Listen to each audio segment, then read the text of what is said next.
There's been a lot of bad things going on with the Michigan Republican Party. This long 72-minute town hall meeting with Christina and the new executive director of the Michigan Republican Party, aka MIGOP.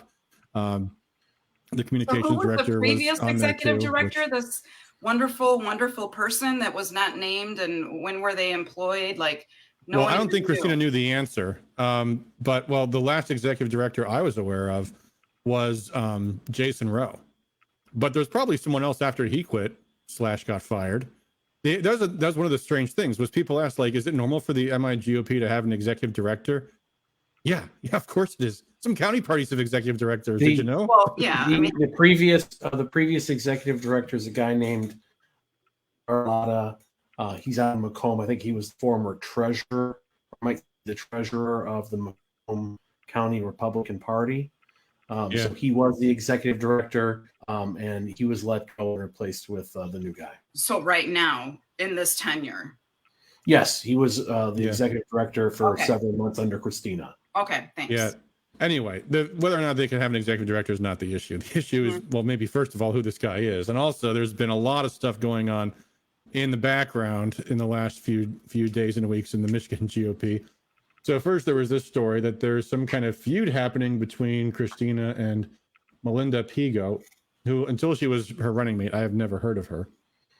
But apparently there's this big problem with the budget committee, and there was a huge story. Let me see. I know I've got this pulled up someplace, but then an email went out, which apparently was published in the Detroit News, which is not good, talking about why this budget director, Matt Johnson, was let go. He says, I was elected chairman of the budget committee in April with the support of Chair Caramo and co-chair Pigo.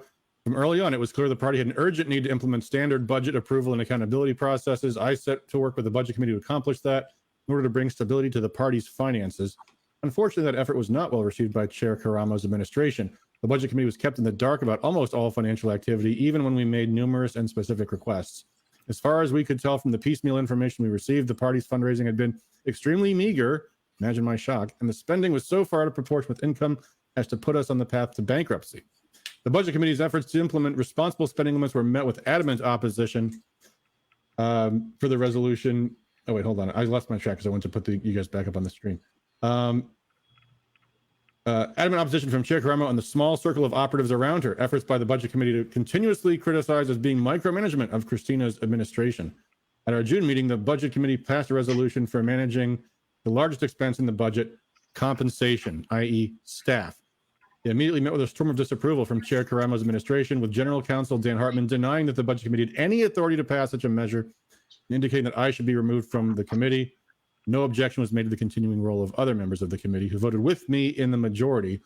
On June 27th, I received notification from Chairman Caramo that she was unilaterally removing me from the budget committee. The reasons she gave made no mention of the substantive point of disagreement, namely the oversight role of the budget committee. And this goes on, but you get the idea. And I want to let me interject real quick. Yes. Randy Guppy says that Melinda has been being pushed aside since the day Christina won the chair spot.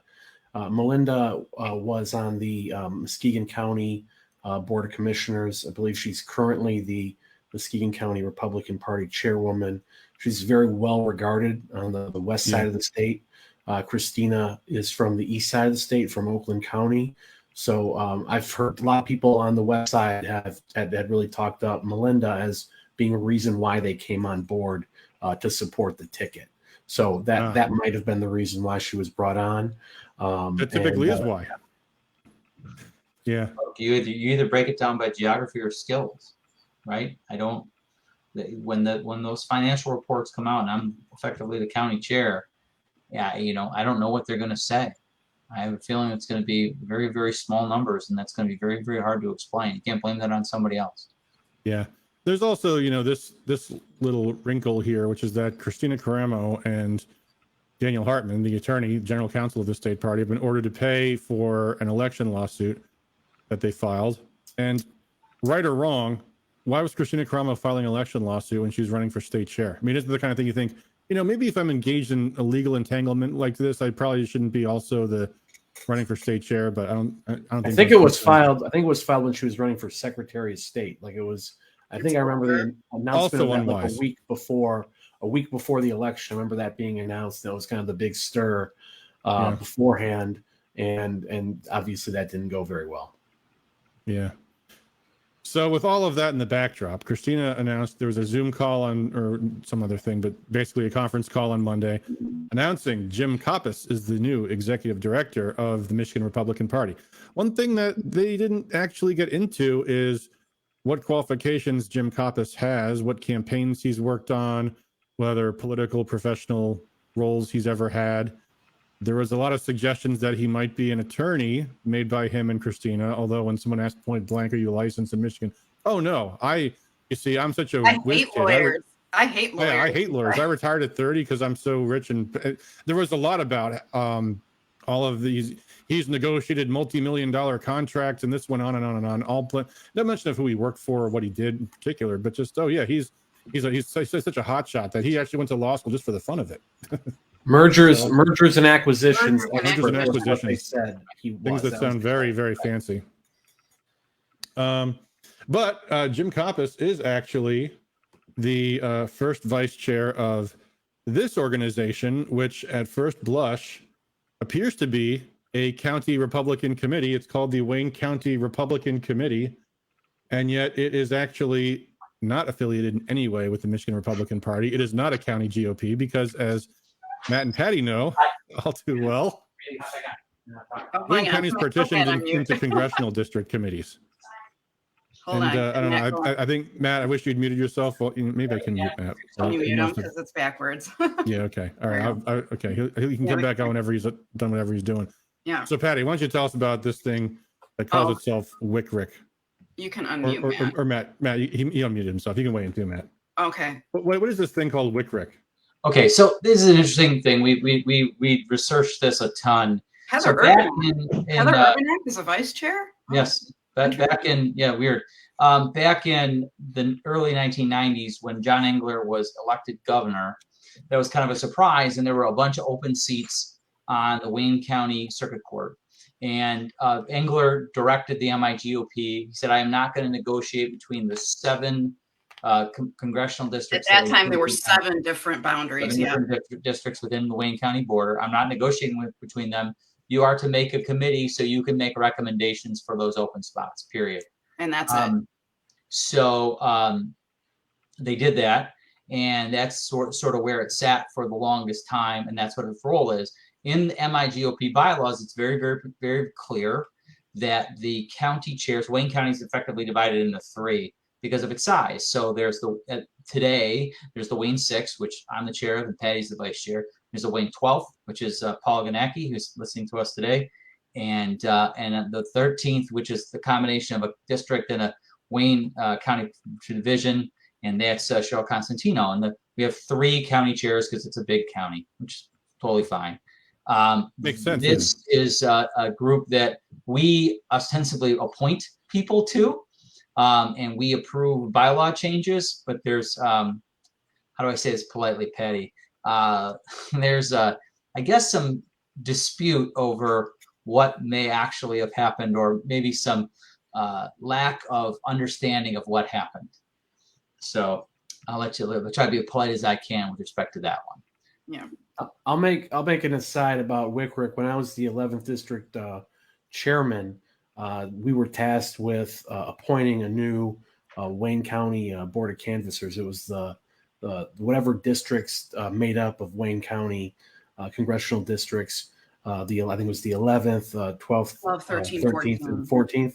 At that point, there was 4. Yep, we were tasked with putting up someone for the Wayne County Board of Canvassers. We wanted to replace the person who had just certified the 2020 election, despite the fraud that happened.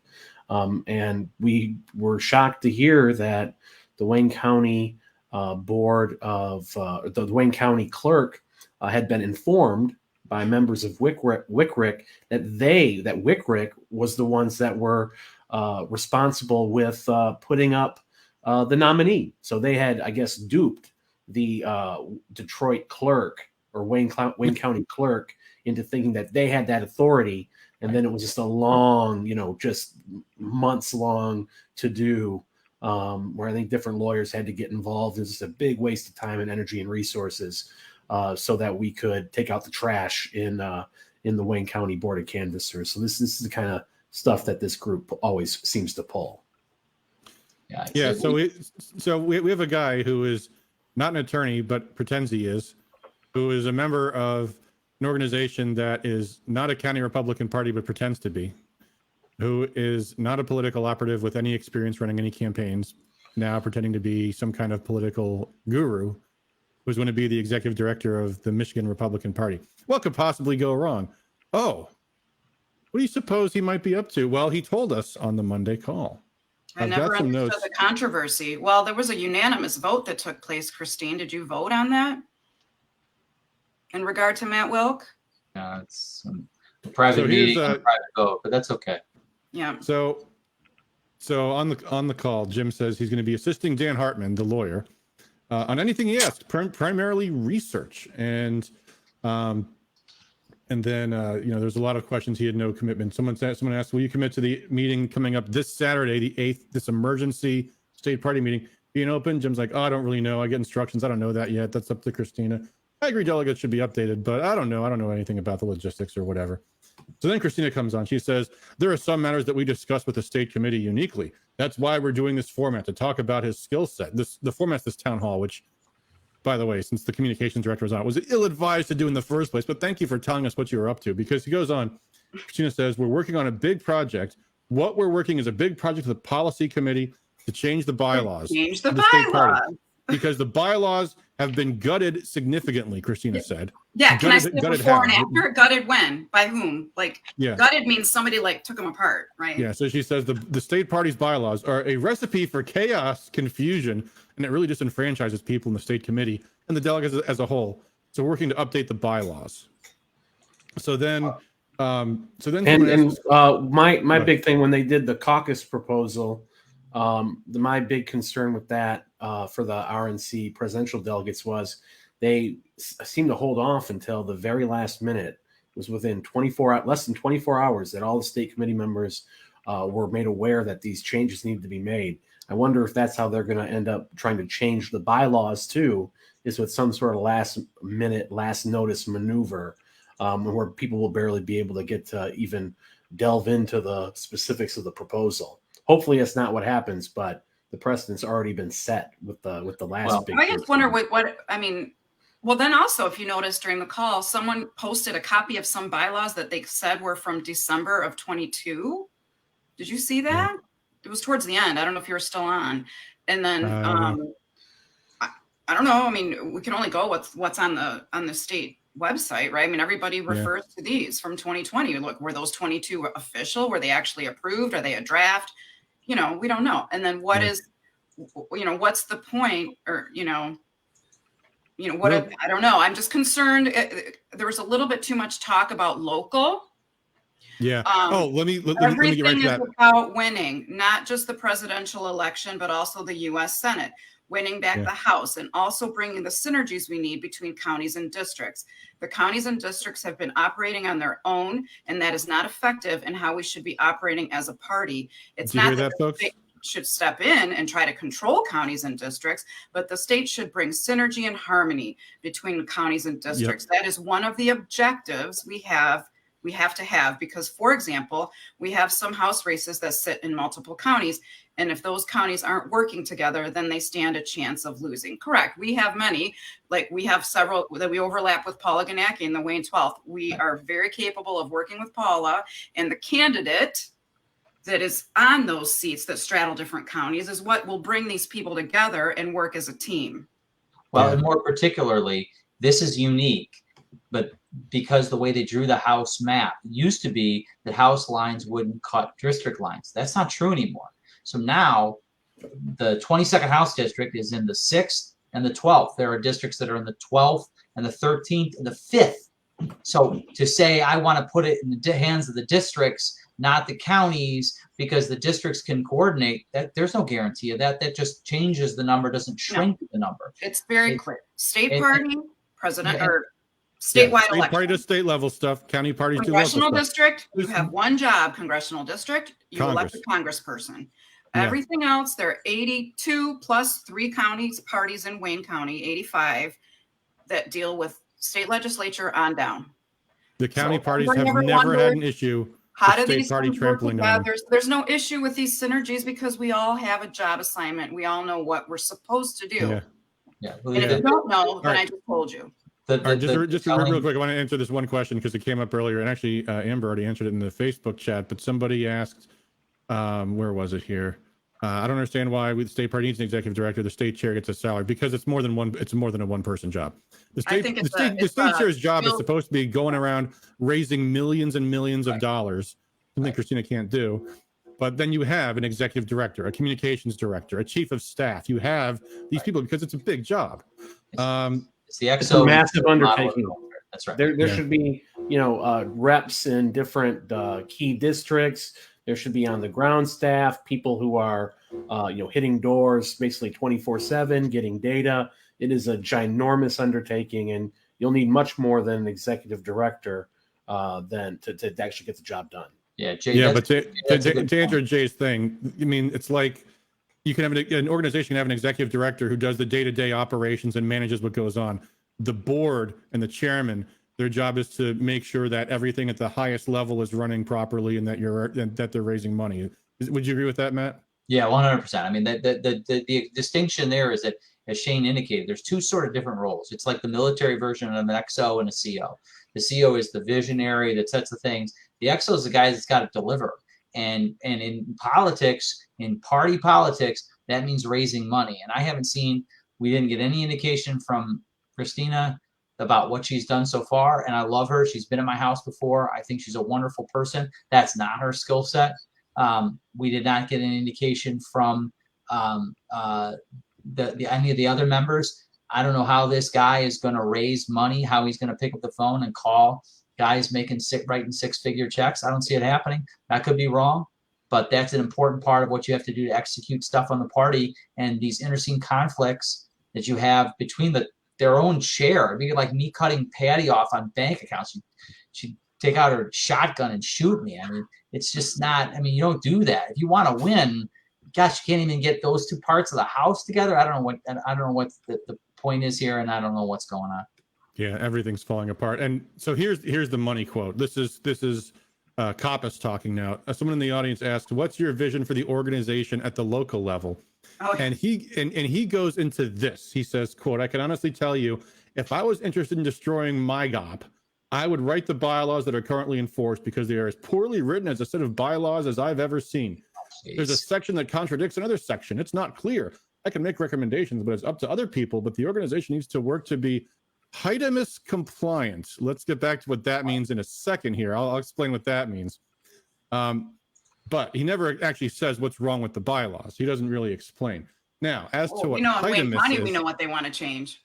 And we're there. And was that like a big campaign point, during a state convention, state committee, heading into the election of the state party chair? Was that something that was talked about a lot on the campaign trail? No, never talked about rewriting the bylaws. So here's this. No, so who planted that seed? It's Heitmanis v. Austin, and I'll forgive him for mispronouncing it, so it would make it harder for us to look it up. But I found the case. Now, here is what this case is all about. Now, let me set the table for you guys, because I actually know a little bit about what's going on in the background here. This is a lawsuit within the Michigan Republican Party, and you see the date, February 11th, 1988. Now, why is 1988 important? 1988 was the year that Pat Robertson challenged George Herbert Walker Bush for the nomination for the Republican Party. And what the Pat Robertson campaign strategy was, kind of like the Ron Paul campaign strategy, was we are going to recruit precinct delegates and we're going to outnumber the party bosses at the conventions, and we're going to elect Pat Robertson supporters to the national convention. So guess what the National Republican Party did, because they were in the tank for George Herbert Walker Bush as well. So you have this suit brought by George Heitmanis, who's an attorney, and the Michigan Republican State Central Committee as plaintiffs, and they are suing Richard Austin, who's the Secretary of State, and Vernon Ehlers, who is a sitting U.S. Senator, and other defendants who are public officials. And what they're suing for is they're suing over this rule that was being challenged that says that elected officials are automatically delegates to the county and state conventions. They're at-large delegates. So the plaintiffs are 5 individuals who've been elected as delegates to the district and county conventions, precinct delegates who've been elected delegates to the county district conventions. The defendants are the Secretary of State and Director of Elections for the state of Michigan, and 3 of the 5 original plaintiffs are members of the State Central Committee and various other people. They adopt this. The State Central Committee adopted rules prohibiting the defendants, the elected officials, from being at-large delegates to the conventions. And as a result of the conflict between the State Central Committee attempting to enforce newly adopted delegate selection rules and intervening defendants who asserted the statutory right to participate in county conventions, competing delegations were elected at the county conventions. Competing delegations. That's what this case is all about. Oh, false electors? Yeah, something like that. Something like that. Anyway, there's a detailed analysis, but here's the main issue. There was this case brought to the state court, but then the national party, the RNC, passed a national rule that effectively implemented the state law. So what does the court say at the end? The court says that, okay, the plaintiffs have brought these other cases. Here, let me get to the bottom of this.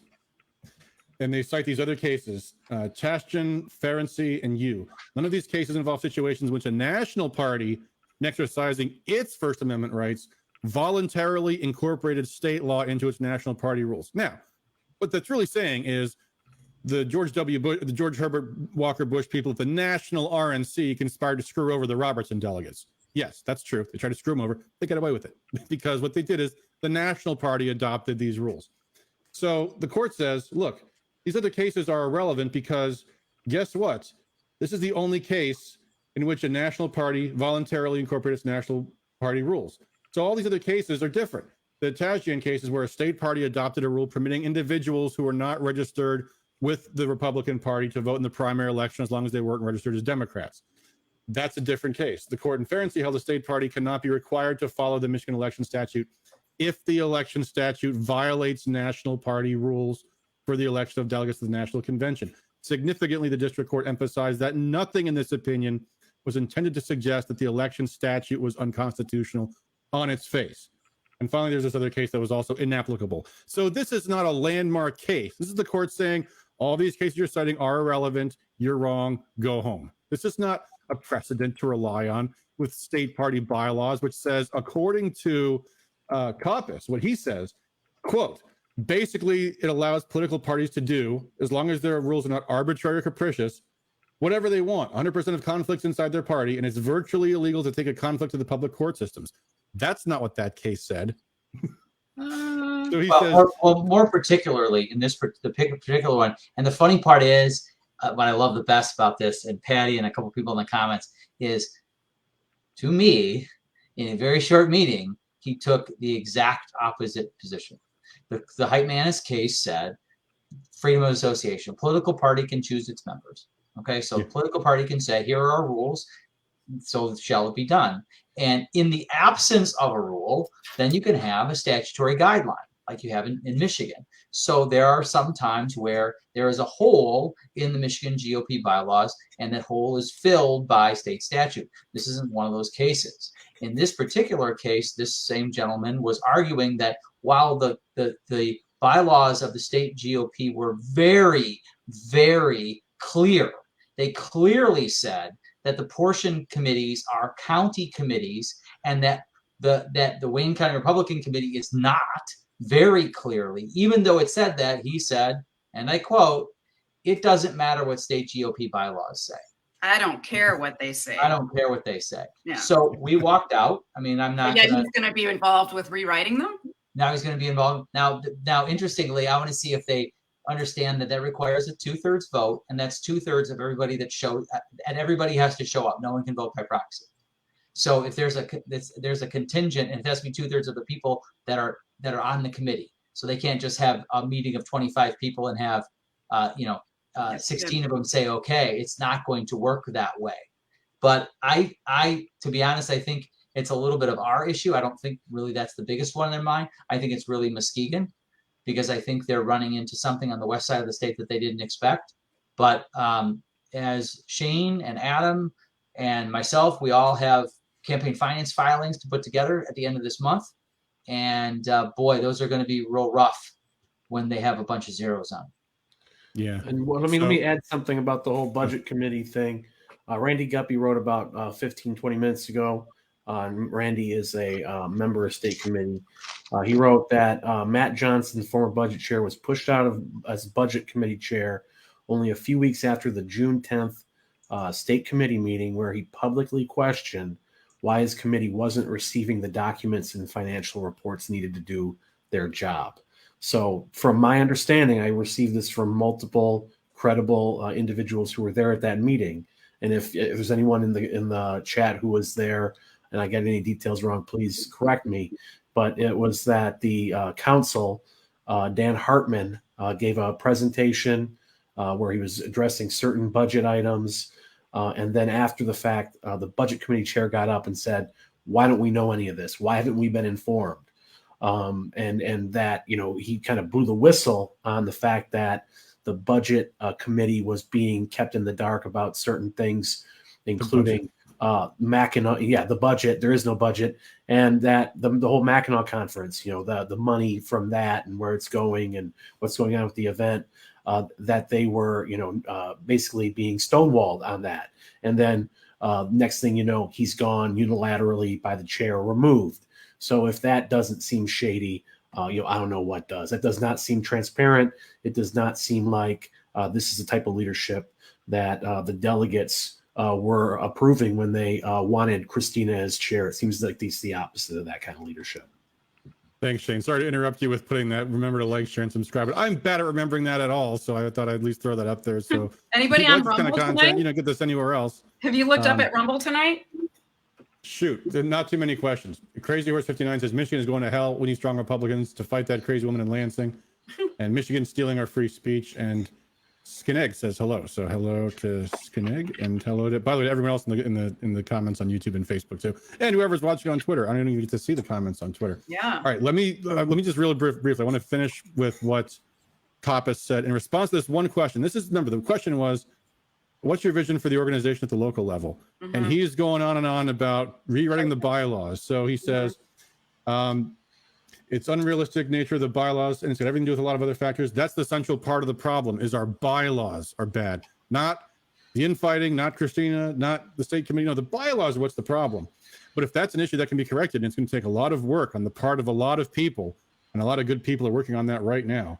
And once it gets to that final form where we can make a decision as a group, it will require approval by the voting membership. So just to be clear, it's not something anything can do unilaterally and so on. That's the single biggest things that can be done right now. A complete structural reform. Yep. What does that mean? That's where he left it. And then Christina comes in and says, one of the things we need to really improve upon is our public output on issues and blah, blah, blah, blah, blah, blah, blah. So, and there's just and every time Christina talks, it was like just a word salad. It calls me back to one of my favorite episodes of Sesame Street. And Cookie Monster has 4 cookies on a plate, and he's got 4, and he keeps rearranging them. There's still 4, and in this case, you've got a certain amount of money in the party, and you can rearrange anything you want. But at the end of the day, you have a certain amount of money in the party, and the people at the Mackinac Policy Conference don't take IOUs. So if you don't raise that money, and I got to think that event is in September. I got to think deposits are due. I'm going to be, as a county chair and as a precinct delegate, a longtime Republican voter, if we took money from a line of credit, borrowed money to pay those things, I'm going to be really, really disappointed.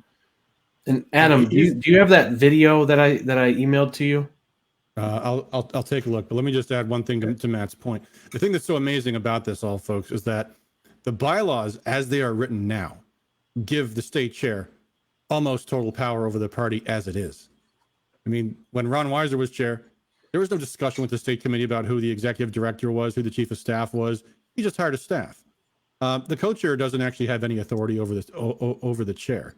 So what's Christina's concern about the bylaws all about? Well, as far as we can see, and certainly by bringing this guy in, it's number one, going to be to screw over the Wayne County Republicans and dismantle the district committees. And then number two, to start infringing on all the county parties and the district committees. and try to unite everything under Christina. Make it Well, right. make What's it the her thing dictatorship called? of Christina. The community And outreach thing except she's first to doing. blame Like, everybody else for her Good failings. neighbor program. yeah, good neighbor program, the community organizing program, Yeah, overstepping thanks. and micromanaging. Like, especially if anyone who's done messaging as Adam, I know you have, in different parts of the state, different messaging works different places. To have this sort of one message and say, hey, this is what everyone's going to say. No. Yeah. Jay says, why are they going after the Wayne County District Committees? Because it's Jim Kopas. because there's some people in Wayne County that want to control all of Wayne County. Correct. Yeah. Even though the particular person that did it lost her election to run the 12th or share of the 12th district. Bill Hamilton says Matt DePerno looking like a better choice now. I'll just ask any of the other chair candidates. I regret nothing about DePerno. He might have been just the same thing. But nevertheless, yeah. I mean, the upshot to this is the state party might at some point do a vote of no confidence. I mean, that would be extraordinary. It would take 3/4 to remove her. But the way things are going, this is just getting worse and worse and worse and more insane. And now she's talking about rewriting the rules. Now she's talking about infringing on the authority of county and district parties. That's how serious this is. And there might be something on this as soon as this Saturday. So spread the word, folks. Talk to your state committee members. This is dangerous and this is reckless. And if she's trying to pass something this Saturday, well, then, no. We need a lot more time to understand what this is really all about. We haven't even seen what she wants to do yet to rewrite what Jim Kopas is going to do to rewrite our bylaws.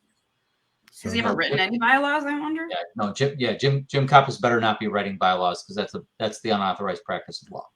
Yeah. So as much as we brag, as we hate lawyers, they do have like a little bit of a requirement to adhere to Michigan rules of professional conduct, whether you like it or not. Yeah. Good point by Elegant News there. Some people in our county party are excited about state party outreach. I don't know enough about it yet. Well, we'll see. In our county party, we can tell the state party, we don't need you. We're doing everything fine on our own.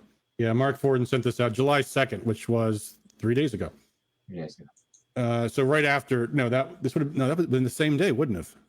Yes. Wouldn't it have? Or the day before? He said he mailed it on the 5th. Mailed it on the 5th. Okay. That's today. So dear MIGOP state committee members and delegates, in recent weeks, we have all been made aware of actions and sometimes lack of action at the MIGOP. There appears to be serious ongoing concerns involving a newly elected MIGOP leadership involving both the chair and co-chair. The situation is fluid with endless back and forth on social media, and we are continuing to investigate in order to clearly understand what's going on. By the way, there was a comment earlier about, do Democrats do this? And Matt responded, not in public.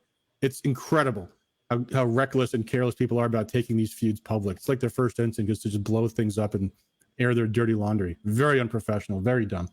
Anyway, Fortin goes on. Numerous unanswered questions and concerns regarding financials, budget, audits, lack of transparency and oversight has us gravely concerned.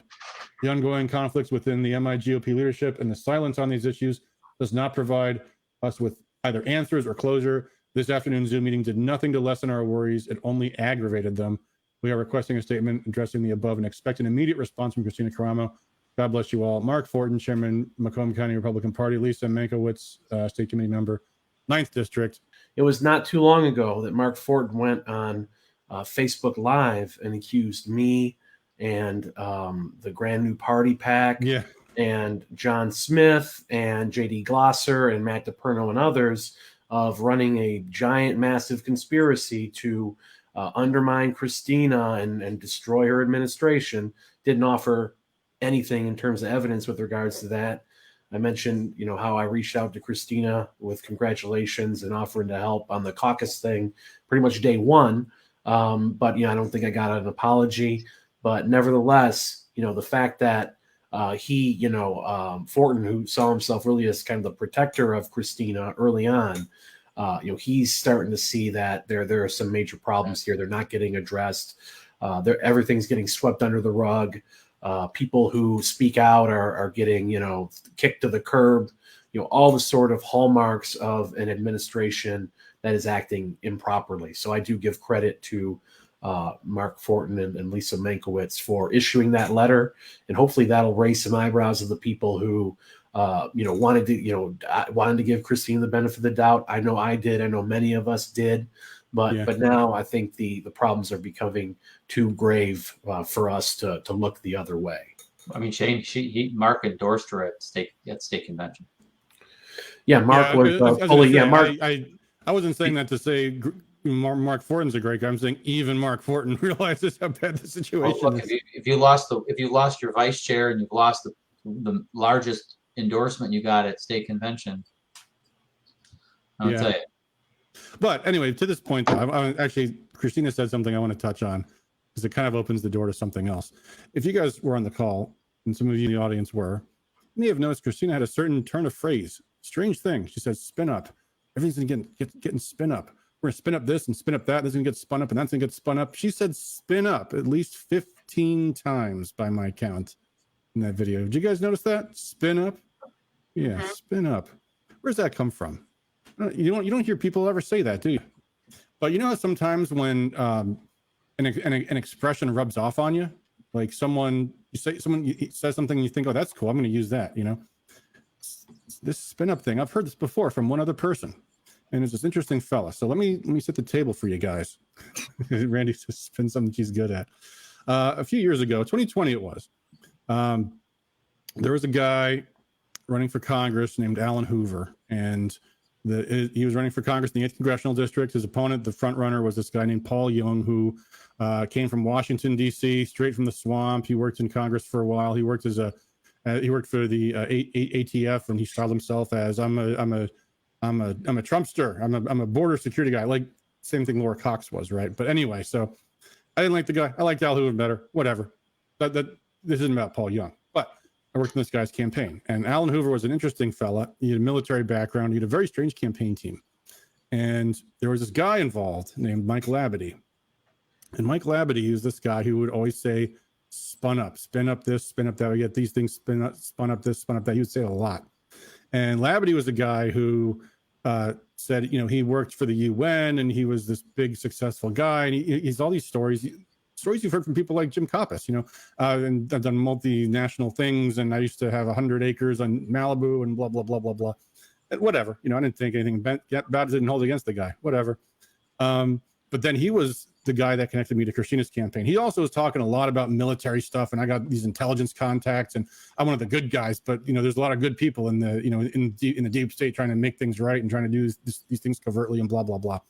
And I mean, I remember at one point, Alan Hoover had this thing where when someone was trying to explain something to him, he would compulsively blink. He'd go like, and Labby's like, I got someone to train that out of him. Like he knows someone who manipulates people. And when he would talk to me about people he'd met, he always say, and I profiled the guy because I got this, and this is what his motivations are. And this is what the things he's good at. I'm really good at determining people and their skill sets. He's one of these types, you know, who's like an expert on body language, an expert on motivations, an expert on people and all this other stuff. And maybe Mike Labadie was QAnon all along. Well, assuming he was getting good at his job, he might have known that I'm a professional political operative. And he was the one who recruited Christina and connected Christina with Roseanne, who became her campaign manager when she ran for SOS. And for some reason, I don't know why, I was never invited to be any part of that campaign whatsoever. And I hold against it. I don't care.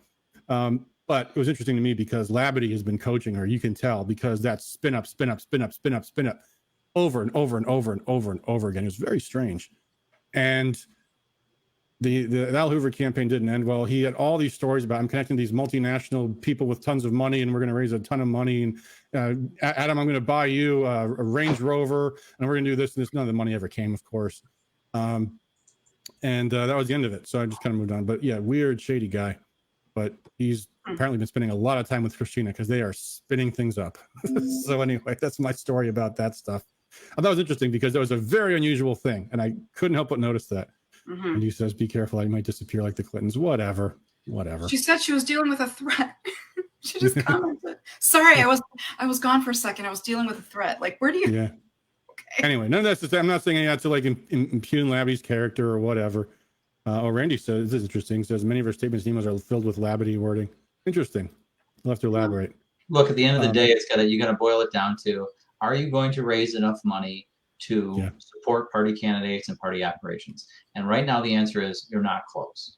You aren't past the stage where you can actually support candidates. And what that does from Adam, what angers you the most, or one of the things that angers you the most, is when there is a vacuum, what two bodies are going to pick are House and Senate candidates. It's the HRCC and the SRCC.